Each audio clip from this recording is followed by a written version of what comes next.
તો જઈએ એવો આપણે કેદુનું ડ્રીમ હતું ને ન્યા. તો કહો હાલો આગળ ક્યાં ગયા તા એ. તો રામ રામ ને સીતારામ ડેરા ને. તો આજ જવાનું હતું આપણે બાબા. હાલો જવા દેવી. તો બેસી ગયા સુરતવાળી બસમાં ને જો બધાને ફૂલ જામો હતો, જવાનું હતું ને એટલે જગ્યા નહોતી એટલે અમે આગળની સાઈડ બેઠા હતા, અહીંયા ડ્રાઈવરની સીટ પાસે. થી ભાઈ બહારનો વ્યૂ બહુ સારો દેખાતો હતો. નાનું છોકરો એવું મેં કીધું હાલ તને બતાવું, એને દેખાડી દીધો. ફાઇનલી ભાઈ નિકાવા આવી ગયું. નિકાવા તો જલ્દી એવું, આના પછી જ થોડીક વાર લાગશે. ક્યાંક જવું હોય ને એટલે હક ન થાય.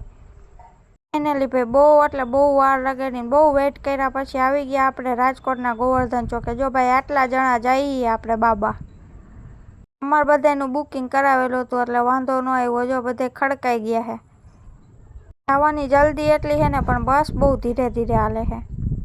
મેં એક વાત નોટિસ કરી, જો અહીંયા કમળ આવી ગયો બસમાં.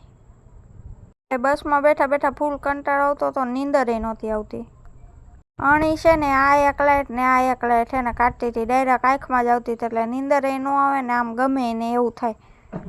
ફાઇનલી ભાઈ આપણે લોકેશન ઉપર આવી ગયા ને હવે હરા ખમાતો નથી. આપણે આવ્યા હતા જુનાગઢ સાઈડ. નીકળી ગયા આપણે ગિરનાર પર્વત સાઈડ, કેમ કે આપણે ચડવા નહોતા જ ગિરનાર. ત્યાં શું મજા કરી હાલો આગલા પાઠમાં બતાવું.